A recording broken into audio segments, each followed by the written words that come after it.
You wake up tomorrow morning to an alarm clock. You check your phone before your feet touch the floor. You get dressed. You commute. You sit at a desk for 8 hours. And by the time you collapse into bed, you feel like you've run a marathon without moving an inch. But here's the strange part. For almost the entire history of our species, none of that existed. No alarms, no desks, no 8-hour shifts. So what did your ancestors actually do with their days? The real answer is far stranger than you think. You've probably heard the story. Life before agriculture was nasty, brutish, and short. A constant grinding struggle to survive. Every waking hour spent hunting, foraging, fighting off predators, just to stay alive one more day. That story is mostly wrong. In the 1960s, an anthropologist named Marshall Salins looked at data from groups like the Jew/Hwanzi people of the Kalahari Desert and the Aboriginal communities of Arnhem Land in Australia. These were populations still living at the time in ways that closely resembled how humans lived for tens of thousands of years before farming. And what Salins found broke the entire narrative people had assumed for decades. These groups were not working themselves into exhaustion. On average, adults spent somewhere between 15 and 20 hours a week on what we'd call work, hunting, gathering, building shelter, making tools. 15 to 20 hours a week. Compare that to your 40-hour work week. Then add your commute. Then add the emails you answer after dinner. Suddenly, the advanced lifestyle doesn't look so advanced. Salins called this idea the original affluent society. Not affluent because they had more stuff. Affluent because they had more time. So what filled the rest of the week? Rest. Socializing. Storytelling. Naps. Long stretches of simply sitting together, doing very little at all. It sounds almost too good to be true. Surely there's a catch. And there is. Just not the one you'd expect. Life expectancy at birth was low, often because of high infant mortality. If you made it past childhood, though, many people lived into their 60s and 70s. The danger wasn't constant grinding labor. The danger was sudden. Disease, injury, childbirth, conflict. Short bursts of real risk, surrounded by long stretches of relative calm. Your ancestors weren't built for marathon stress. They were built for sprints. Think about that for a second. A lion appears. Your heart rate spikes. Your muscles flood with energy. You run or you fight.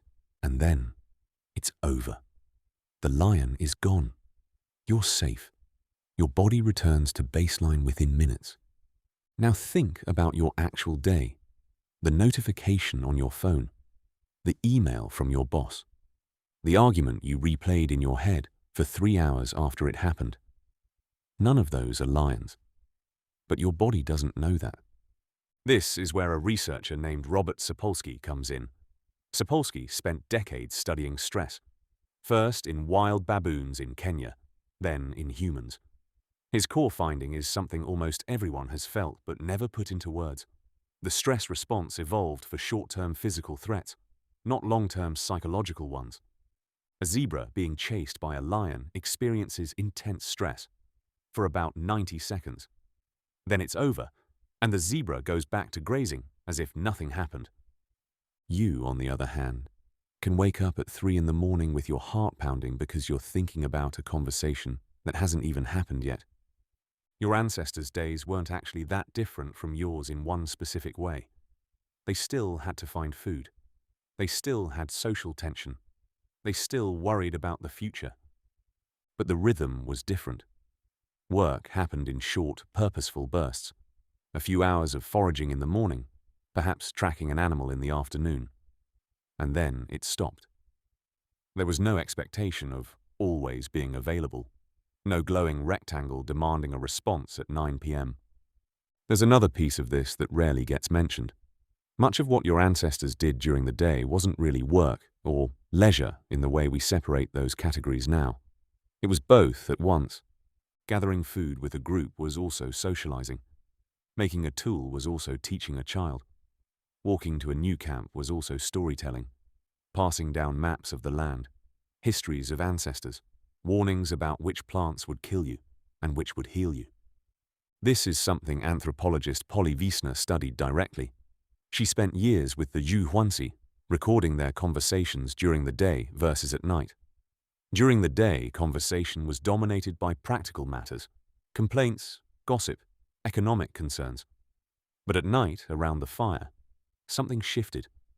The conversations turned to stories, myths, histories, tales about distant relatives, ancestors, and the wider social world. Wiesner found that firelight talk wasn't just entertainment. It was how knowledge moved between generations. It built shared values. It strengthened the social bonds that, in a world without supermarkets or hospitals, could mean the difference between surviving a hard winter and not. Now picture your evenings. After the to-do list is done, after the dishes are in the sink, what fills that time? For most people today, it's a screen, scrolling, watching, half listening to something while looking at something else. Passive, solitary. Your ancestors' evenings were active, loud, shared. The fire wasn't just light and warmth. It was the center of the day's most important activity, connection. There's a reason firelight still feels different to us, a reason candles and fireplaces are marketed as relaxing, as cozy. Your brain still recognizes that flickering orange light as a signal that the dangerous part of the day is over, and it's safe to lower your guard. So what did ancient humans actually do all day? They worked less than you, in raw hours. They rested more. They spent enormous amounts of time talking, not texting, not posting, but talking, face to face, with people they'd known their entire lives. Their stress came in short, sharp bursts that resolved quickly. Yours comes in a low, constant hum that almost never fully switches off. Their days had a rhythm, effort, then rest, then connection, repeating in a loop shaped by the sun and the seasons. Your days have a rhythm too, but it's shaped by notifications, deadlines, and a glowing rectangle that never quite lets the lion leave. Here's the question worth sitting with. If a Zhuangzi forager from the Kalahari spent a single day inside your life, your alarm, your commute, your inbox, your evening scroll, what would they think you were running from? And what would they think if you told them? Nothing. Nothing is chasing me. I just never learned how to stop running. Tomorrow, your alarm will go off again. Your phone will light up before your feet touch the floor. But maybe, just for a moment, before any of that happens, you'll remember the fire. And you'll wonder what it might feel like to simply sit by it. You wake up tomorrow morning to an alarm clock. You check your phone before your feet touch the floor.